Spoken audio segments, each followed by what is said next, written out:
Selamat pagi untuk kita semua. Perkenalkan nama saya Agustina Duanona dengan NPM 33200009 semester 4A Program Studi Pendidikan Biologi. Tujuan saya dalam membuat video ini untuk melengkapi tugas botani tumbuhan tinggi. Nah, di sini saya akan menjelaskan terlebih dahulu tentang pendahuluan. Desa Panglipuran adalah salah satu desa adat di Bali yang masih sangat mengutamakan kerukunan dan kebersamaan para masyarakat serta kearifan lokal.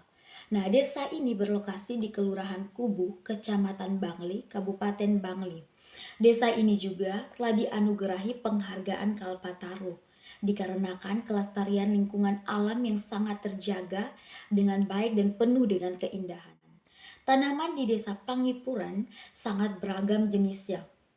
Keanekaragaman jenis ini dapat disebabkan atau dipengaruhi oleh adanya beberapa faktor, di antaranya variasi perkembangan yang disebabkan oleh adanya faktor genetik, variasi lingkungan yang meliputi ketinggian, iklim, letak geografis, serta dapat pula oleh campur tangan manusia. Sebagian tanaman yang terdapat di Desa Panglipuran ini masih tergolong ke dalam tanaman hias. Indruksi. Tanaman di Desa Panglipuran sangat beragam jenisnya. Keanekaragaman jenis ini dapat disebabkan atau dipengaruhi oleh adanya beberapa faktor, di antaranya variasi perkembangan yang disebabkan oleh adanya faktor genetik, variasi lingkungan yang meliputi ketinggian, iklim, letak geografis, serta dapat pula oleh campur tangan manusia. Sebagian tanaman yang terdapat di Desa Panglipuran ini masih tergolong ke dalam tanaman hias. Indruksi. Hias indruksi ini merupakan salah satu proses yang memperkenalkan atau memasukkan dari tempat asal tumbuhan itu ke suatu daerah yang baru. Introduksi tanaman yang dimaksudkan ialah yang mendatangkan atau memasukkan varietas-varietas tanaman yang berasal dari luar negeri ke suatu negeri. Tanaman introduksi dikelompokkan menjadi 3 bagian. Yang pertama, introduksi tanaman yang merupakan tanaman baru di suatu masalah. Introduksi tanaman yang merupakan suatu varietas baru. Dan yang ketiga, instruksi tanaman karena tanaman atau varietas memiliki keunggulan tersebutnya di sini, yaitu tujuan daripada penelitian ini. Tujuan daripada penelitian ini dilakukan agar dapat mengetahui jenis tanaman hias. Yang kedua, agar kita dapat memberikan informasi kepada masyarakat mengenai tanaman ini atau potensinya pada tempat lain atau khususnya di Bali.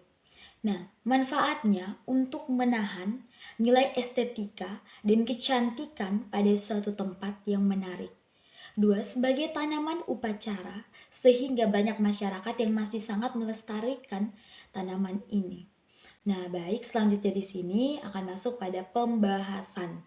Nah, pembahasan yaitu bahan atau sampel yang digunakan pada penelitian ini menggunakan beragam jenis tanaman hias. Introduksi yang ditemukan di desa di Panglipura. Nah, di sini hasil ditemukan 32 jenis tanaman hias dari 24 suku tanaman hias. Ditemukan banyak yang dikelompokkan menjadi 3 bagian, yaitu yang pertama tanaman hias bunga sebanyak 22 jenis, yang kedua tanaman hias daun sebanyak 8 jenis, dan yang ketiga tanaman hias batang sebanyak 1 jenis. Nah, yang kedua, tanaman hias berdasarkan tempatnya. Nah, yang pertama tanaman hias biasa, tanaman hias air, dan tanaman hias gantung. Tanaman ini memiliki pesona yang begitu cantik dan memiliki banyak warna yang indah. Tanaman hias bunga juga memiliki aroma yang begitu wangi dan dari setiap jenisnya, sehingga menarik para wisatawan untuk datang ke tempat ini. Kesimpulan daripada tanaman hias ini, instruksi yang ditemukan di Desa Panglipuran atau Kabupaten Bangli atau Bali yaitu berjumlah 32 jenis dan terdapat 24 famili. Selain itu, kelompok tanaman hias menjadi 3 kelompok, yaitu tanaman bunga sebanyak 22 jenis dan tanaman hias daun sebanyak 8 jenis serta batangnya sebanyak satu jenis. Sekian dan terima kasih presentasi daripada saya.